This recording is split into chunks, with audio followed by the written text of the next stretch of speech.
Hello, students. Welcome to your English class. Today, children, we are going to start with chapter 3, Taro's Reward from our book Honeysuckle.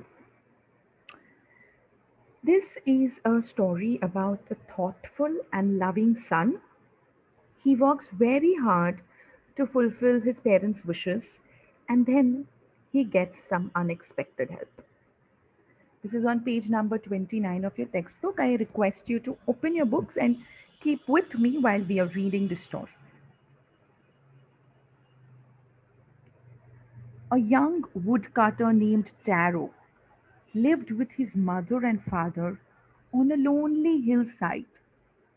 All day long, he chopped wood in the forest. Though he worked very hard, he earned very little money. Chopped students means cutting it into pieces. So, Taro is a young woodcutter. He is very poor and he lives with his old parents. We have inferred this out of this paragraph.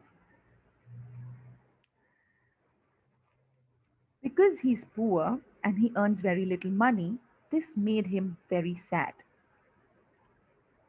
For he was thoughtful son and he wanted to give his old parents everything they needed.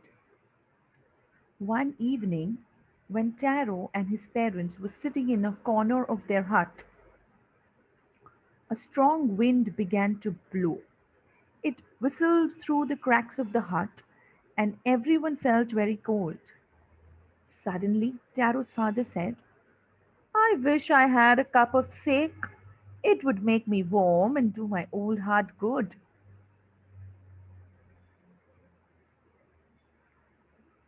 So, over here, Taro is sitting with his parents in a hut, and cold wind is blowing inside. And Taro's father says, I wish I had a cup of sake. It would warm me and do my old heart good. Do my old heart good means it would be good for me. This made Taro sadder than ever, for for the heartwarming drink called sake was very expensive. How do I earn more money? He asked himself. How do I get a little sake for my poor old father? He decided to work harder than before.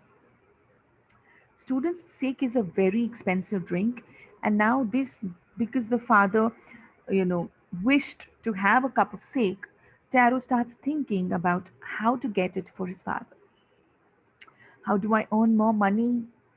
How do I get little sake for my poor father? Next morning, Taro jumped out of the bed earlier than usual and made his way to the forest. He chopped and cut and chopped and cut as soon as the sun climbed, and soon he was so warm that he had to take off his jacket. His mouth was dry, his face was wet with sweat. My poor old father, he thought, if only he was as warm as I.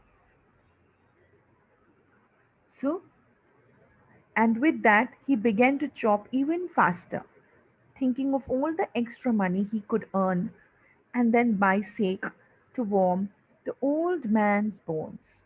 Over here, student, old man refers to the father. Then suddenly, Taro stopped chopping. So while he was working, he heard some sound, and this made him stop walking. What was the sound that Taro heard? Could it be? Could it be rushing water? Taro could not remember ever seeing or hearing a rushing stream in that part of the forest. He was thirsty, so the axe dropped out of his hands and he ran in the direction of the sound.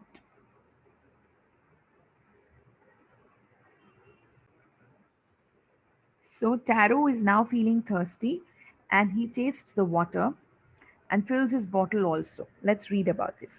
So Taro had not heard waterfall sound before. So when he hears that sound, he stops and he starts wondering what that sound is. And he's thinking, could it possibly be water? And so he cannot remember seeing stream in that part of the forest. He knows the forest very well. He's been working here since very long. And he feels, no, there can't be a forest out here. He was thirsty at that time. So the axe drops out of his hand and he starts running in the direction of the water.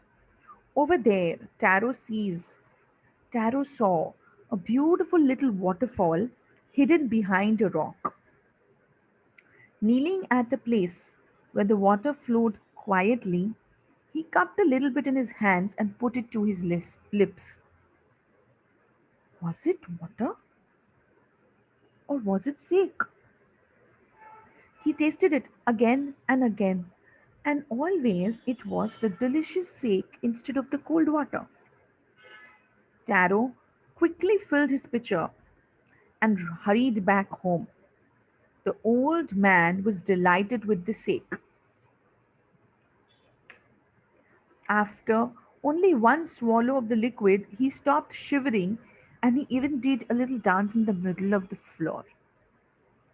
That afternoon, a neighbor stopped by for a visit, and Taro's father politely offered her a cup of the sake. That lady drank it greedily and also thanked the old man. Then Taro told her the story of the magic waterfall. Thanking him for the delicious drink, she left in a hurry. By nightfall, she had spread the story throughout the village. Soon the villagers came to know about this magic waterfall and they started to gather near it. That evening, there was a long procession of visitors to the woodcutter's house, and each man heard the story of the waterfall and even took a sip of the sake. In less than an hour, the pitcher was empty. Next morning, Taro started for work, even earlier than the morning before. He carried with him the largest pitcher he owned because he intended first of all to go to the waterfall. When he reached it, he found to great surprise all his neighbors were there. They were all carrying pitchers and jars and buckets. Anything that they could find could hold the magic sack. Then one villager knelt and held his mouth under the waterfall to drink it. He drank again and again and then shouted angrily, "Water! Nothing but water!" Others also tried, but there was no sake, only cold water. "We have been tricked. Where is Taro?" "Water? Nothing but water?" So all villagers they start shouting. They say we have been tricked. They feel that they were lied to. So they start shouting, "Where is Taro? Let us drown him in this waterfall only." But Taro had been wise enough till then to slip behind a rock when he saw how things were going, and so he was nowhere to be found. Muttering their anger and disappointment, the villagers left the place one by one. Taro came out of his hiding place. Was it true? He wondered. Was the sake a dream? Once more, he caught a little liquid in his hand and put it to his lips. It was the same fine sake. To the thoughtful son, the magic waterfall gave the delicious sake, but to everyone else, it only gave cold water. The story of Taro and his magic waterfall soon reached the Emperor of Japan. He sent for the young woodcutter and rewarded him with 20 pieces of gold for having been so good and so kind. Then he named the most beautiful fountain in the city after Taro. So he names a fountain after after Taro, and he says, I am doing this to encourage all children to honor and obey their parents. So, students, the central idea of this entire chapter was to tell you that we should obey and honor our parents. So, the moral of the story can be we should take care of our parents and elders, or God only helps those who take good care of their parents. Students, what I want you to do is I want you to write one quote that summarizes the moral of the story in your notebooks and write it neatly and just decorate the page. You don't need to draw anything around it if you're not good artistically. Just write it beautifully and color it. Another thing is these are the vocabulary words from the text that we read today. Chopped, it means to cut it into pieces. Expensive is very costly. Delicious is very tasty. Delighted is very happy. Tricked is cheated. Picture is a pot made up of mud. Disappointment is very sad. Wondered means surprised. Honor means to respect. Encourage, it means to motivate someone to do something. Intended means planned. And whistle through means sound produced while passing through a gap. Now, what I want you to do, students, is write down these words' meanings in your notebooks.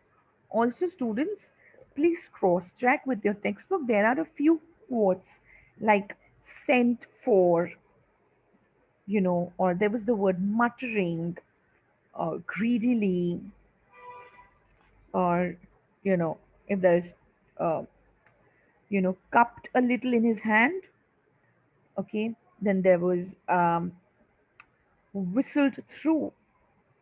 Oh, we've got whistled through here, but, cracks, sake, of course, sake, a popular Japanese drink. So, what I want you to do is, students, I want you to write down all these words and meanings in your notebooks today. Because tomorrow we will be discussing question and answers, and as well as doing the question and answers in the notebooks. So, let's complete the vocabulary today. The ones you see on the screen, as well as the ones that are in your notebooks. Okay, students? All right. So, with this, we have come to the end of today's class. Stay home, students, stay safe, do your work, and I'll hear you tomorrow. You will hear me tomorrow again. Thank you.